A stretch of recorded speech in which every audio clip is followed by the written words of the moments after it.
License and registration. Your left taillight's out. Which one? I checked them 2 days ago. Why'd you really stop me? Step out of the vehicle now. For an equipment issue? No. Articulate reasonable suspicion. Don't quote law to me. Do what I say. My dash cam is recording. Badge 824. What's your legal basis? I smell marijuana. Out. Deputy Kyle Miller probably thought this was going to be just another easy Tuesday afternoon stop. Pull someone over, flash the badge. Maybe run a quick search if he felt like it. He'd done it 1,000 times before in Cobb County, Georgia, and it always went the same way. People got nervous.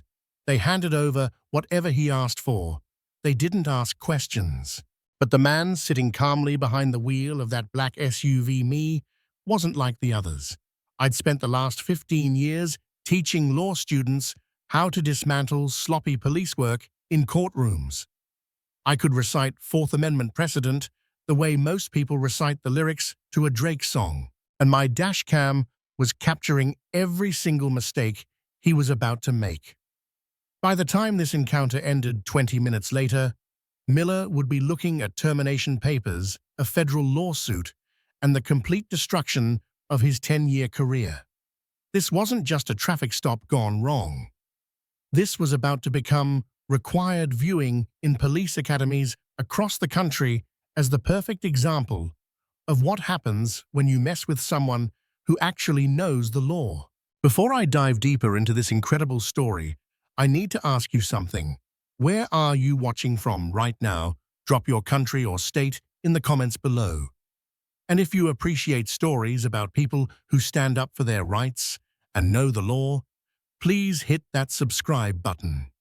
This story is about to get intense, and you won't want to miss a single moment. Thank you. My name is Marcus Thorne. I was 45 years old at the time, and I had spent the last decade and a half teaching constitutional law at Emory University. But here's the thing. I wasn't one of those professors who'd gone straight from law school to the lecture hall.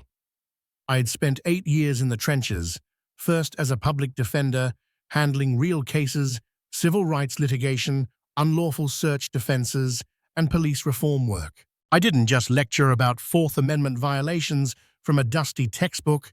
I'd actually fought them in court and won. I knew exactly how cops were trained, what tactics they used, and most importantly, where they consistently screwed up. I was driving home from a legal conference in Atlanta where I had presented a paper on police accountability and qualified immunity. It was a Saturday afternoon. Traffic on a 75 was light, and I was in a good mood. I had my jazz playlist on my cruise control set at exactly the speed limit, and I was looking forward to getting home to my grill. I wasn't doing anything that would justify being pulled over. Nothing at all. My truck was a 2022 Ford Explorer. It was meticulous, recently serviced, and had zero mechanical issues. The taillights worked perfectly. I knew this because I had specifically checked them 2 days earlier when I noticed someone had brushed my bumper in a grocery store parking lot. Both lights had been functioning normally. When those blue lights started flashing behind me, my first reaction wasn't fear. It was annoyance, mixed with a very specific kind of recognition. I knew what this was. I'd seen it play out in dozens of cases I'd worked on.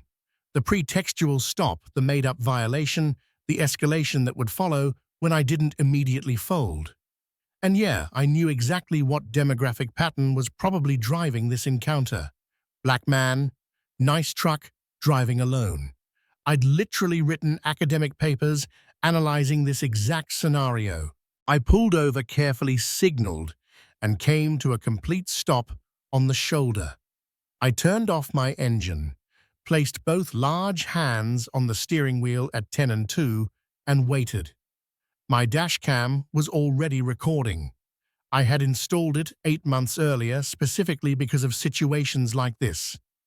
The camera faced forward, but also captured high-quality audio from inside the cabin.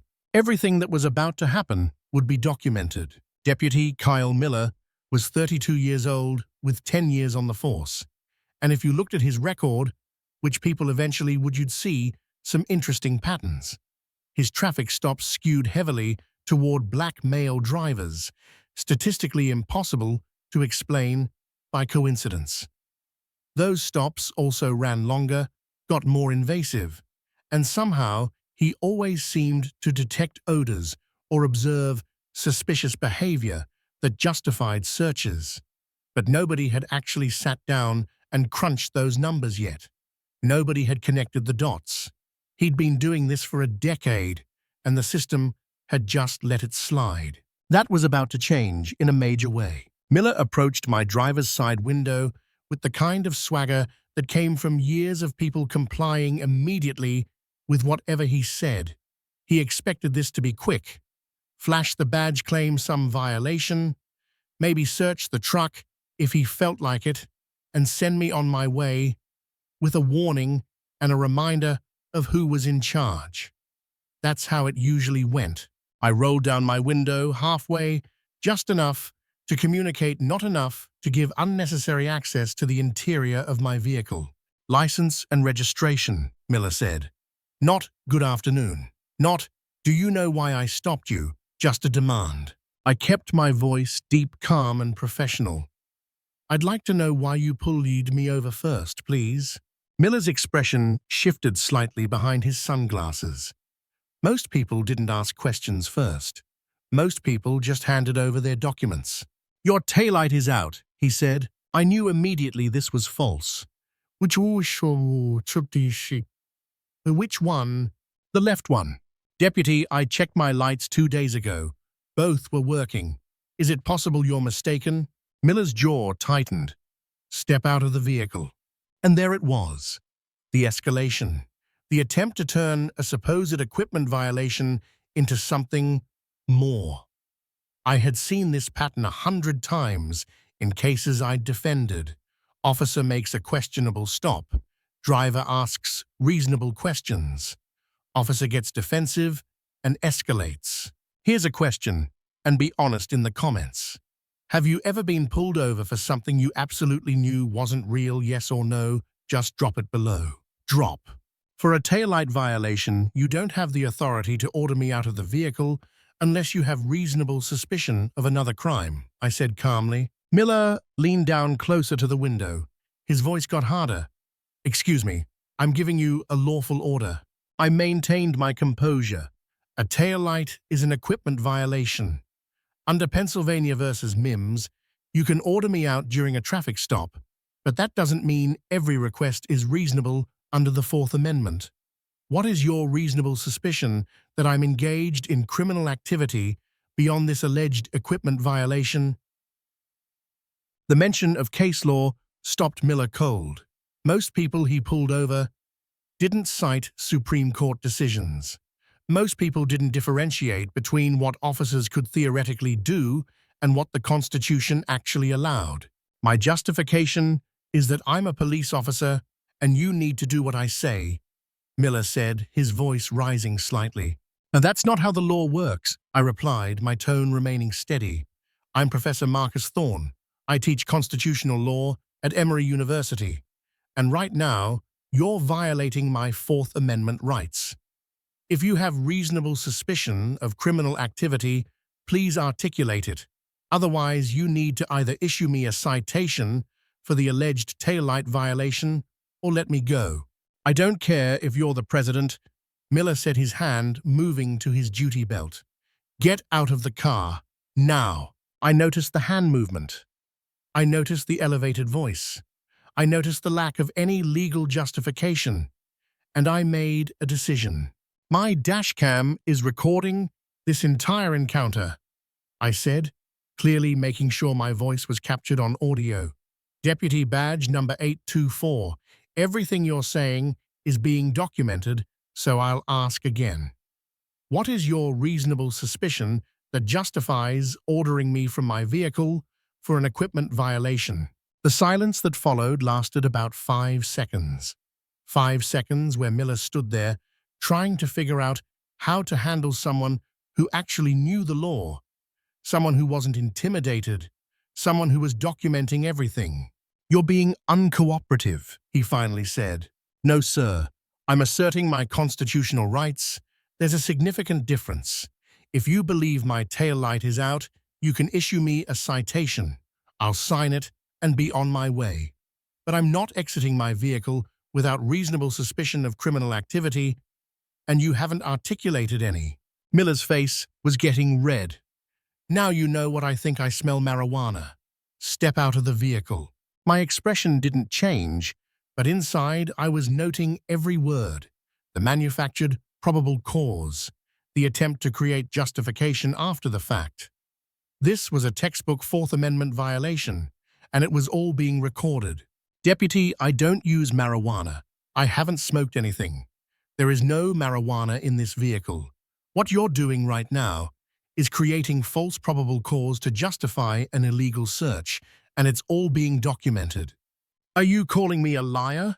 Miller demanded, his voice loud enough now that passing cars could probably hear him.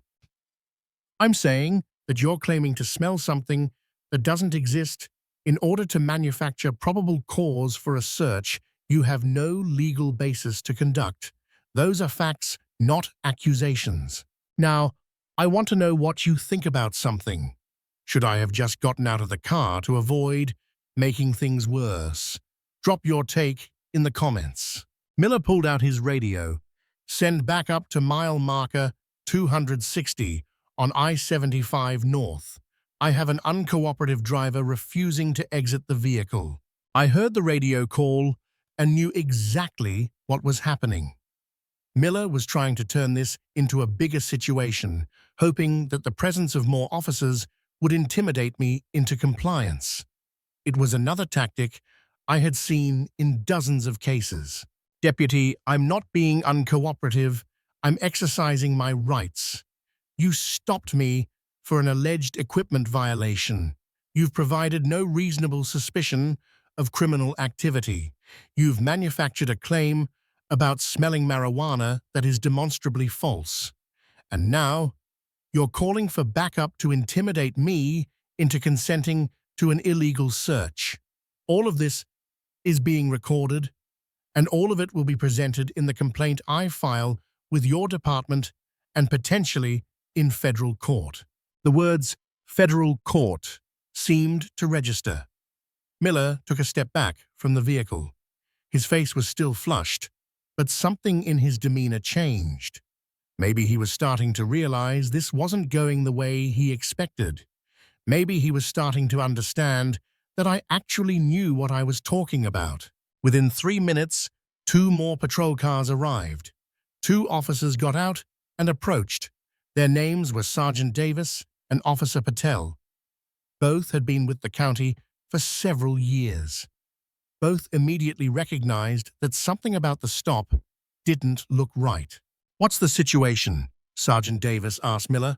"Driver won't exit the vehicle," Miller said. "Stopped him for a taillight violation. He's being uncooperative. I detected the odor of marijuana." Davis walked to the back of my SUV and looked at the taillights. Then he walked back to Miller. "Both taillights are working," he said quietly. Miller's face went pale. "What? No, the left one. Both lights are functional. I can see them clearly." I was still sitting in my vehicle with my hands on the wheel. I spoke through the partially open window.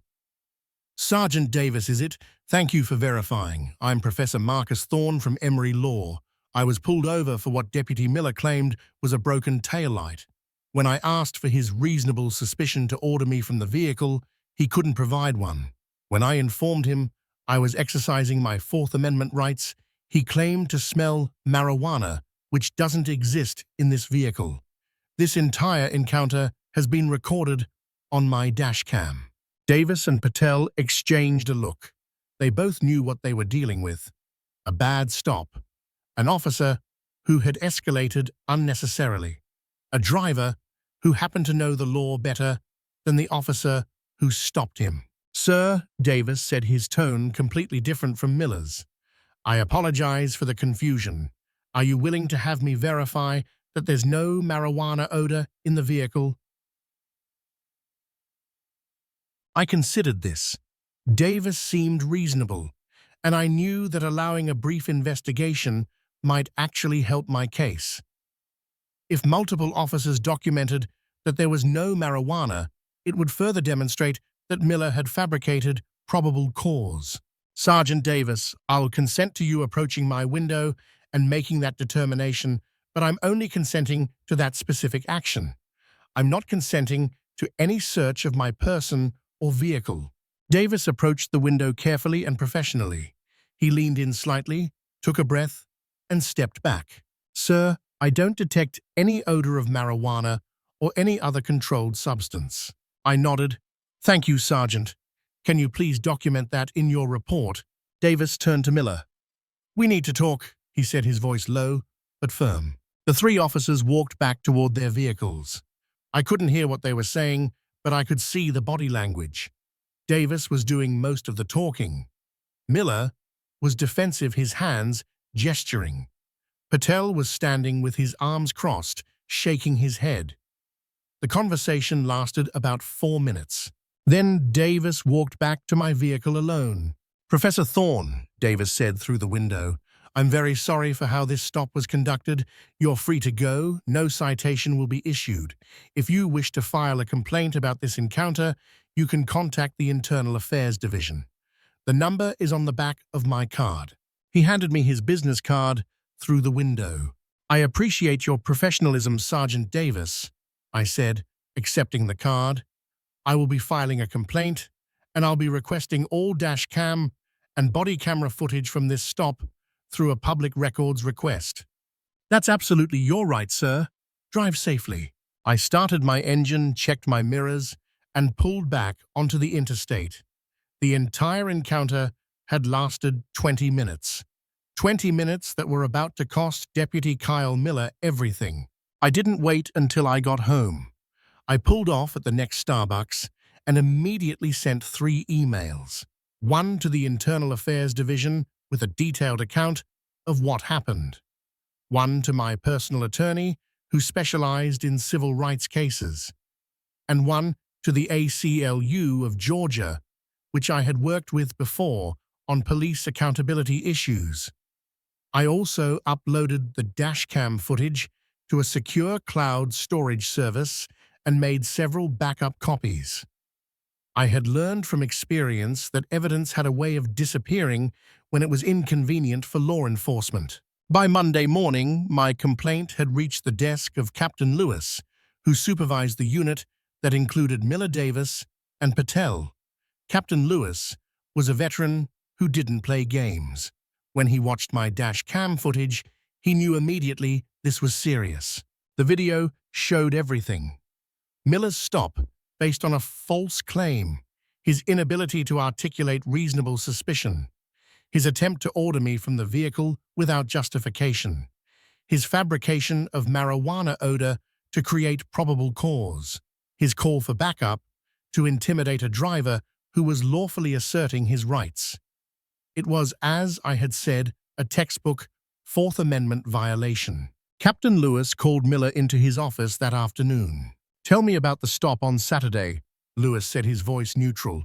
Miller went through his version. He said he saw a taillight out, said the driver was uncooperative, said he smelled marijuana, said he felt the situation required backup for his safety. Did you see the taillights after you initiated the stop? Lewis asked. I saw one was out when he was driving, Miller said. Sergeant Davis documented that both taillights were fully functional. Lewis said, How do you explain that? Miller hesitated. Maybe it was intermittent. Lewis played the dash cam footage. They both watched as Miller claimed to smell marijuana after I refused to exit the vehicle. They watched as Davis verified there was no marijuana odor. When it was over, Lewis asked, Did you smell marijuana? Another hesitation. I thought I did. You thought you did, or you said you did, to create probable cause after the driver refused to comply with an unlawful order. Miller said nothing. You're suspended. Effective immediately, Lewis said. Pending a full investigation, hand over your badge and weapon. If you think that suspension was completely justified, type deserved in the comments right now. The investigation took 8 weeks. Internal Affairs pulled all of Miller's traffic stops from the past 3 years. They analyzed the data. They found the pattern that should have been caught years earlier. Miller stopped black male drivers at 3 times the expected rate. Those stops lasted 40% longer on average. He requested to search vehicles driven by black men 5 times more often than vehicles driven by white drivers. And in 70% of those searches, he found nothing. They interviewed me. They interviewed Davis and Patel. They reviewed dash cam footage from multiple stops. They brought in an independent expert on racial profiling and traffic enforcement. The expert's report was devastating. It concluded that Miller's stop patterns were statistically impossible to explain by chance. The disparity was so significant that it could only be explained by bias, either conscious or unconscious. The report used my stop as a case study in how officers manufacture probable cause when initial stops don't yield the results they're looking for. The Internal Affairs recommendation was termination. The report cited violation of department policy, violation of constitutional rights, false statements in the line of duty, and a pattern of racially discriminatory enforcement. Miller was fired 12 weeks after the stop. He appealed through his union, but the appeal was denied. The evidence was too clear. The pattern was too obvious. The dashcam footage from my stop made it impossible to argue he had done nothing wrong. But I wasn't done. I filed a federal lawsuit under 42 U.S.C. Section 1983, the civil rights statute that allows citizens to sue government officials for constitutional violations. My attorney was David Cohen, one of the best civil rights lawyers in Atlanta. The lawsuit named Miller individually and the county sheriff's office as an organization. The lawsuit alleged racial profiling, Fourth Amendment violations, fabrication of probable cause, and supervisor liability for failing to address Miller's pattern of discriminatory stops, despite having data that should have raised red flags. The county attorney's office reviewed the case. They watched the footage. They read the report. They looked at the statistics. They calculated what a jury would likely award if this case went to trial. A law professor, calm and professional citing case law, while an officer fabricated probable cause. The jury verdict would be massive. The publicity would be worse. They settled 6 months after the lawsuit was filed. The settlement amount was confidential, but sources familiar with the negotiations said it was in the low 6 figures. More importantly, the settlement required the sheriff's office to implement comprehensive reforms, mandatory training on racial bias, and traffic enforcement, regular audits of stop data to identify officers with problematic patterns, a new requirement that officers document specific articulable facts for every stop, and an early warning system to flag officers before patterns became as extreme as Miller's. I donated half of my settlement to organizations that provide legal education and support to communities disproportionately targeted by law enforcement. I used the rest to fund a research project on police accountability mechanisms at Emory. The dashcam footage from my stop became famous in legal circles. It was shown in law school classes on constitutional law. It was used in police academy training as an example of what not to do. Civil rights organizations used it in Know Your Rights workshops. One law professor at Howard University called it the most perfect example of Fourth Amendment assertion he had ever seen. Every element was there. The pretextual stop, the lack of reasonable suspicion, the manufactured probable cause, the calm assertion of rights, and the complete documentation of the violation. So what's your biggest takeaway from all this? Drop it in the comments. I'm curious what stuck with you most. I continued teaching at Emory. I became even more sought after as an expert on police accountability. I testified before the Georgia legislature on proposed reforms to traffic stop procedures. I consulted with police departments trying to address racial disparities in their enforcement patterns. My students knew the story, of course. It became legendary on campus. Professor Thorne, who didn't just teach con law, but lived it, who stood up for his rights even when it would have been easier and safer to comply, who turned one traffic stop into a catalyst for systemic change. Kyle Miller never worked in law enforcement again. The termination for cause made it nearly impossible to get hired by another department. He eventually moved out of state and took a job in private security. Some people who followed the case felt bad for him. A 10-year career ended because of one stop. But it wasn't one stop. It was hundreds of stops over years. It was a pattern of behavior that violated the rights of countless people who didn't have my knowledge or resources to fight back. The reforms implemented by the department had real effects. Traffic stop data from the year following the reforms showed a significant reduction in racial disparities. Stop times became more uniform across demographics. The rate of searches decreased overall, particularly searches that yielded no evidence. Complaint rates went down because officers knew they were being monitored more carefully. None of those changes would have happened without my stop, without my knowledge of the law, without my calm refusal to be intimidated, without my dashcam documenting everything, without my willingness to file a complaint and follow through with a lawsuit. 3 years after the stop, I was invited to speak at a conference on police reform. In my speech, I talked about how rights only mean something if people know they have them and are willing to assert them.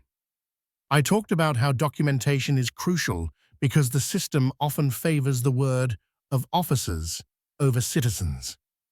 I talked about how individual cases of standing up to injustice can create ripples that lead to broader change. I also acknowledged the privilege that allowed me to assert my rights.